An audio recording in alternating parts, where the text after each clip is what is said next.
ক্ষুদ্র ও মাঝারি শিল্প উদ্যোক্তাদের সংকট কমাতে আমলাতান্ত্রিক জটিলতায় খোদ SME foundation. Economic reporters forum ইআরএফ-এর এক অনুষ্ঠানে কথা জানান সংস্থার শীর্ষ কর্তারা।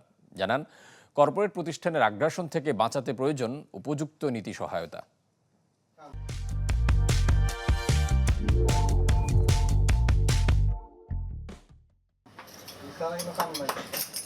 দেশের অর্থনীতিতে শিল্প খাতের অবদানে বড় অংশ দখল করে আছে ক্ষুদ্র ও মাঝারি শিল্প।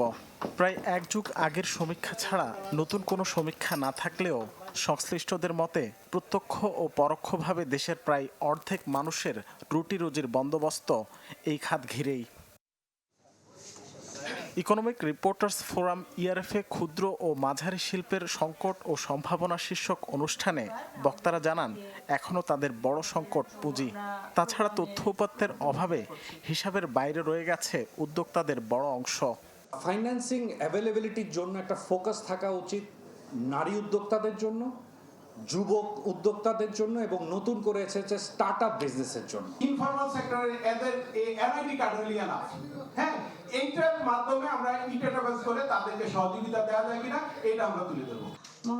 ক্ষুদ্র ও মাঝারি উদ্যোক্তাদের জন্য অন্যতম চ্যালেঞ্জ কর্পোরেট প্রতিষ্ঠানের আগ্রাসন।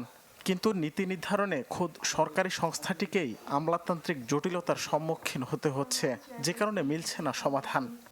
আমরা সরকার থেকে যখন ফান্ড নিতে যাই তখন তো জটিলতায় পড়ি, আপনারা নিজেরও বুঝতে পারেন। নানা ফাঁক ফুক করে বড়রা এই ছোটদেরকে ঠিক থাবা বসাই দেয়। এইটি যাতে বসাতে না পারে আমাদের সম্মিলিত উদ্যোগ দরকার, সকলকে এগিয়ে আসতে হবে। কোথায় কোথায় সে অনিয়ম করে এই কাজটি করছে এটি দেখা দরকার। এখানে কাজ করার স্কোপ অনেক বেশি, হয়তো যতটুকু স্কোপ আছে সেই অনুযায়ী, প্রত্যাশা অনুযায়ী আমরা এখনো করতে পারছি না, যে জন্য আপনাদেরকে নিয়ে বসায়। প্রতিষ্ঠার 1.5 যুগে 20 লাখ ক্ষুদ্র ও মাঝারি শিল্প উদ্যোক্তার পাশে দাঁড়াতে পেরেছে SME foundation. Rakib Hossain, channel 24, Dhaka.